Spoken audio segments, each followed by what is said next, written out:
Hi friends, welcome to Aadhish Samayal. இன்னைக்கு நம்ம பார்க்க போறது ரொம்ப டேஸ்டியான ரவா கேக் தாங்க பார்க்க போறோம். நம்ம மைதாலாம் வச்சு செய்யும்போது ஐயோ அது ஹெல்தி இல்ல அப்படினு யோசிப்போம். ஆனா ரவையை வச்சு செஞ்சோம்னா அது ரொம்பவே நமக்கு ஹெல்தியானது தானே. இன்னைக்கு நம்ம அந்த மாதிரி ரவா கேக் தாங்க பார்க்க போறோம். இதுக்கு நம்ம அவன்லாம் எதுவும் யூஸ் பண்றது இல்ல. ரொம்பவே சிம்பிளா நம்ம வீட்ல இருக்கிற டெய்லி யூஸ் பண்ற குக்கரை வச்சு தான் செய்ய போறோம். எப்படி செய்யறதுன்னு பார்க்கலாம் வாங்க. இப்போ ஃபர்ஸ்ட் கேக் செய்யறதுக்கு நான் இன்னைக்கு 1 கப் ரவை எடுத்திருக்கேன். நீங்க எந்த கப் வேணாலும் யூஸ் பண்ணிக்கலாம், கிளாஸ் கூட யூஸ் பண்ணிக்கலாம். ஆனா எல்லா பொருட்களையும் ஒரே பொருட்கள்ல அளவெடுங்க. அதே கப்ல 1/2 கப் அளவு சக்கரை எடுத்திருக்கேன், அதையும் சேர்த்துக்கலாம். இப்போ இது ரெண்டையும் சேர்த்து நல்லா பவுடரா அரைச்சி எடுத்துக்கலாம். நம்மளால எவ்வளோ முடியுமோ அவ்வளோ பவுடரா அரைச்சிக்கோங்க. கொஞ்சம் கொரகொரப்பா தான் இருக்கும், அது பரவாயில்ல. இப்போ நல்லா அரைச்சாச்சு. இங்கே ஒரு பவுல் எடுத்து வச்சிருக்கேன். இதில் நம்ம அரைச்சி வச்ச சக்கரை ரவை பவுடரை சேர்த்துக்கலாம். லைட்டாக கொரகொரப்பாக இருக்கும், நரன்னு அது இருக்கிறதா பிரச்சனை இல்லை. முடிச்ச அளவு நல்லா நைஸாக அரைச்சிக்கோங்க.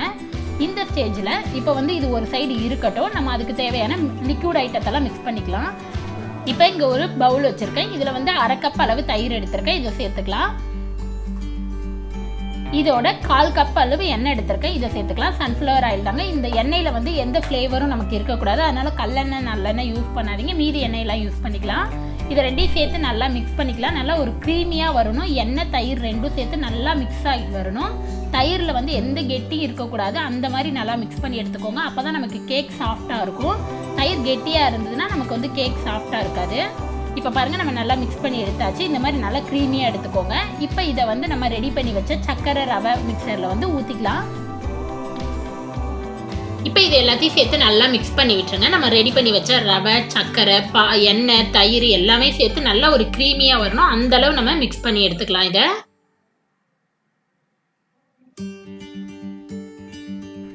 இப்போ பாருங்கள், நம்ம நல்லா மிக்ஸ் பண்ணியாச்சு. இந்த மாதிரி நல்லா மிக்ஸ் பண்ணி எடுத்துக்கோங்க. நமக்கு இப்போ கரெக்டான கன்சிஸ்டன்சியில் இருக்குது. இப்போ இதை ஒரு பிளேட் போட்டு மூடி நம்ம ஒரு 20லேருந்து 25 நிமிஷம் அப்படியே வச்சிடலாம்.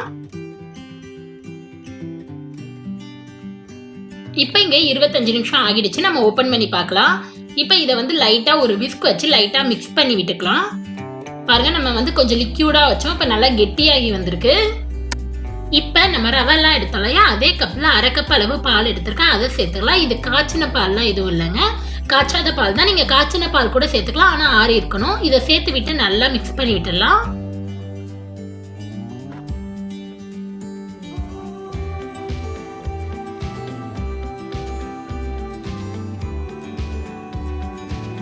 இப்போ நல்லா மிக்ஸ் பண்ணி எடுத்தாச்சு. இந்த ஸ்டேஜில் ஒரு 1/2 ஸ்பூன் அளவு பேக்கிங் பவுடர் சேர்த்துக்கலாம்.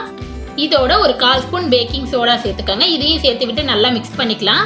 இதோட 1 ஸ்பூன் அளவு வெனிலா எசன்ஸ் சேர்த்துருக்கேன். எல்லாத்தையும் சேர்த்து விட்டு நல்லா மிக்ஸ் பண்ணி விட்டுக்கலாம். உங்கள்கிட்ட எசன்ஸ் இல்லைன்னா சேர்க்க தேவையில்ல, டேஸ்ட் நல்லா இருக்கும். இந்த ஸ்டேஜில் நல்லா மிக்ஸ் பண்ணியாச்சு. இப்போ வந்து டூட்டி ஃப்ரூட்டி நான் ஆட் பண்ணிக்கிறேன். ஒரு 4 ஸ்பூன் சேர்த்துக்கிறேன். உங்ககிட்ட டூட்டி ஃப்ரூட்டி இல்லைன்னா நட்ஸ் எல்லாம் நல்லா பொடி பொடியாக கட் பண்ணி அதை கூட சேர்த்து விட்டு நல்லா மிக்ஸ் பண்ணி விட்டுக்கலாம். அப்படி இல்லைன்னா எதுவுமே நம்ம சேர்க்க தேவையில்ல. இப்போ இதை எல்லாத்தையும் சேர்த்து நல்லா மிக்ஸ் பண்ணியாச்சு. பாருங்கள், இந்த கன்சிஸ்டன்சியில் இருக்கணும். அப்போ தான் வந்து நமக்கு நல்லாயிருக்கும் கேக் சாஃப்டாக. இன்றைக்கி நான் வந்து இந்த ட்ரேயில் தான் பேக் பண்ண போகிறேன். உங்கள்கிட்ட பேக்கிங் ட்ரே இல்லைன்னா ஏதாவது பாத்திரம் கூட எடுத்துக்கலாம். இதில் வந்து நல்லா நெய் அப்ளை பண்ணிக்கோங்க. கீழே சைடில் எல்லாத்துலேயும் படுற மாதிரி நல்லா தடவி எடுத்துக்கலாம். இப்போ நெய் நல்லா தடவி எடுத்தாச்சு. நான் இன்றைக்கி பட்டர் பேப்பர் வச்சு குக் பண்ண போகிறேன். உங்ககிட்ட பட்டர் பேப்பர் இல்லைன்னா இதில் கொஞ்சம் மைதா இல்லைன்னா கோதுமை மாவை நல்லா டஸ்ட் பண்ணிக்கோங்க. கொஞ்சம் போட்டு நல்லா எல்லா இடத்தையும் கீழே சைடில் படுற வர மாதிரி நல்லா தடவி எடுத்துக்கோங்க.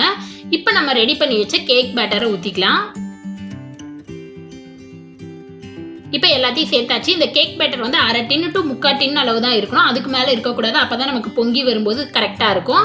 இதுக்கு மேலே கொஞ்சம் டூட்டி ஃப்ரூட்டி நான் சேர்த்துக்கிறேன். உங்ககிட்ட டூட்டி ஃப்ரூட்டி இல்லைன்னா நட்ஸ் சேர்த்துக்கலாம், இல்லைன்னா எதுவுமே சேர்க்கக்கூட தேவையில்லை. இப்போ இதை எல்லாத்தையும் சேர்த்து விட்டுறலாம்.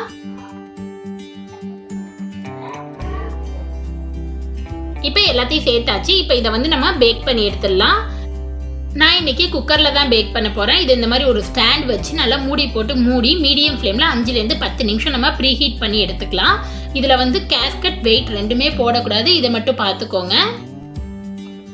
நீங்கள் வானலில் கூட வச்சுக்கலாம், நமக்கு வந்து வானலில் வேணாலும் வச்சுக்கலாம். இப்போ வந்து ப்ரீ ஹீட் ஆகிடுச்சு, 5 நிமிஷம் ஆகிடுச்சு. நம்ம ஓப்பன் பண்ணிக்கலாம். இப்போ நம்ம ரெடி பண்ணி வச்ச கேக் டின்னை வந்து எடுத்து வச்சுக்கலாம். கையை பார்த்து சுடாத வச்சுக்கோங்க. இதை நல்லா நடுவில் வச்சுக்கோங்க.